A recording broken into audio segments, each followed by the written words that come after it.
नमस्कार दोस्तों। आज के इस वीडियो में हम बात करने वाले हैं हमारे कॉन्स्टिट्यूशन के प्रीएम्बल के बारे में।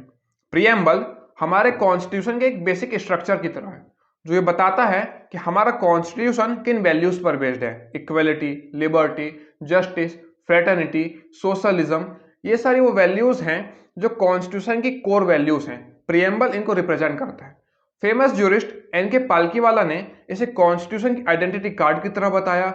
इसके अलावा के.एम. मुंशी जो खुद कॉन्स्टिट्यूएंट असेंबली के मेंबर रहे, उन्होंने बताया कि ये हॉरोस्कोप की तरह है हमारे सॉवरेन डेमोक्रेटिक रिपब्लिक के।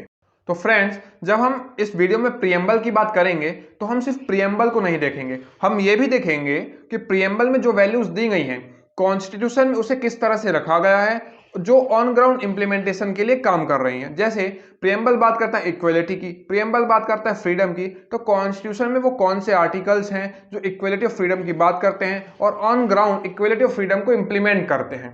चलिए हम शुरू करते हैं। जो हमारा प्रीएम्बल है वो शुरू होता है we the people of India से।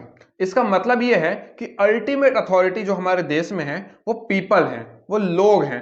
कॉन्स्टिट्यूशन को जो पावर मिलती है, गवर्नमेंट को जो पावर मिलेगी वो लोगों से मिलेगी। अल्टीमेट अथॉरिटी लोग ही हैं, कॉन्स्टिट्यूशन को बनाने वाले लोग हैं। अच्छा, जो we the people of India है ये हमने कहां से लिया है? ये हमने लिया है यूएस के प्रीएम्बल से। और यूएस ने कहां से लिया है तो मैं आपको बताना चाहूंगा कि फेमस थिंकर हुए हैं एक जिनका नाम है रूसो। उन्होंने ये बताया कि अल्टीमेट अथॉरिटी जो है वो पब्लिक होती है, तो किसी भी देश के कॉन्स्टिट्यूशन में we the people of India ये इंक्लूड होना चाहिए। तो यहां से इस तरह से हमने we the people of India को हमारे प्रीएम्बल में इंक्लूड किया और अल्टीमेट अथॉरिटी लोगों को दी। इसके बाद हमारे कॉन्स्टिट्यूशन के प्रीएम्बल में 5 मेजर वर्ड्स आते हैं जो हैं सॉवरेन, सोशलिस्ट, सेक्युलर, डेमोक्रेटिक और रिपब्लिक। फ्रेंड्स, ये जो 5 वर्ड्स हैं ये हमारे कॉन्स्टिट्यूशन के नेचर को दिखाते हैं, जबकि इसके बाद जो इक्वलिटी, जस्टिस, लिबर्टी और फ्रेटर्निटी आता है वो हमारे कॉन्स्टिट्यूशन के ऑब्जेक्टिव्स को दिखाता है। इसमें आपको बताना चाहूंगा कि ओरिजिनल कॉन्स्टिट्यूशन में 3 ही वर्ड्स थे, सॉवरेन, डेमोक्रेटिक और रिपब्लिक, जबकि सोशलिस्ट और सेक्युलर वर्ड बाद में 1976 में 42nd अमेंडमेंट के द्वारा जोड़ा गया था। तो सबसे पहले हम समझते हैं सॉवरेन वर्ड को। सॉवरेन का मतलब होता है संप्रभु, जो ये रिप्रेजेंट करता है कि हमारा देश बिना किसी इंटरनल प्रेशर और बिना किसी एक्सटर्नल प्रेशर के अपने सारे डिसीजन खुद ले रहा है। जो फ्रेज था स्टार्टिंग में we the people of India, ये रिप्रेजेंट करता है पॉपुलर सॉवरेनिटी को, जबकि जो ये वाला वर्ड है सॉवरेन, ये रिप्रेजेंट करता है लीगल सॉवरेनिटी को। जो पॉपुलर सॉवरेनिटी है वो ये बताता है कि जनता अपने आप को अल्टीमेट अथॉरिटी घोषित कर रही है और अल्टीमेट सॉवरेनिटी जनता में है। इसके अलावा जो लीगल सॉवरेनिटी है वो ये बताता है कि जो कॉन्स्टिट्यूशन है ये अपने आप में सॉवरेन है और ये डॉक्यूमेंट इसे सॉवरेन घोषित कर रहा है।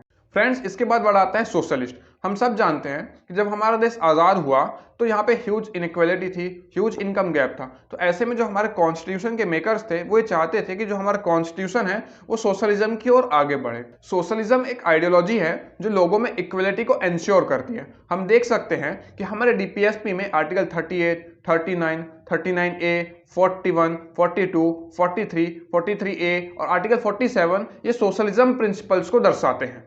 फ्रेंड्स, इसके बाद वर्ड आता है सेक्युलर। सेक्युलर का मतलब यह होता है कि हमारे देश का कोई भी ऑफिशियल रिलीजन नहीं होगा, स्टेट किसी भी रिलीजन को फॉलो नहीं करेगा।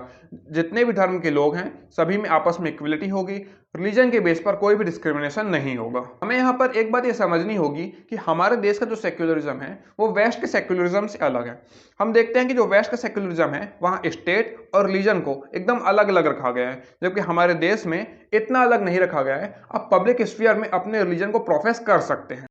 हर कॉन्स्टिट्यूशन का आर्टिकल 15 जो प्रोहिबिट करता है on the basis of religion, race, caste, creed और प्लेस ऑफ बर्थ किसी भी तरह से डिस्क्रिमिनेशन नहीं होगा, तो इस तरह से सेक्युलरिज्म को इंश्योर किया जाता है। इसके अलावा आर्टिकल 25, 26, 27, 28 ये भी सेक्युलरिज्म को इंश्योर करते हैं। आर्टिकल 25 ये बोलता है कि आपको आपके रिलीजन को प्रैक्टिस, प्रोफेस, प्रोपगेट करने का राइट दिया जा रहा है।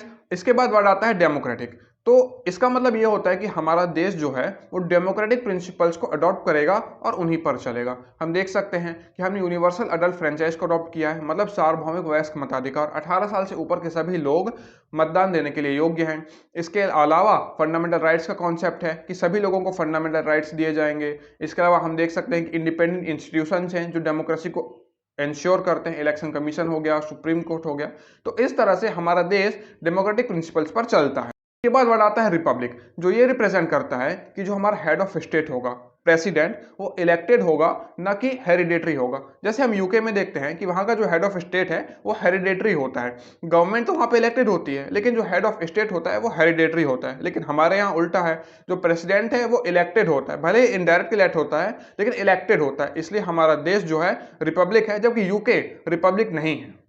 तो फ्रेंड्स, ये जो 5 वर्ड्स थे, sovereign, socialist, secular, democratic, Republic, ये हमारे कॉन्स्टिट्यूशन के नेचर को दिखाते हैं। इसके बाद हम अलग कुछ वर्ड्स पर जाएंगे जो हमारे कॉन्स्टिट्यूशन में हमारे ऑब्जेक्टिव्स को दर्शाते हैं। तो चलिए उनको देखते हैं।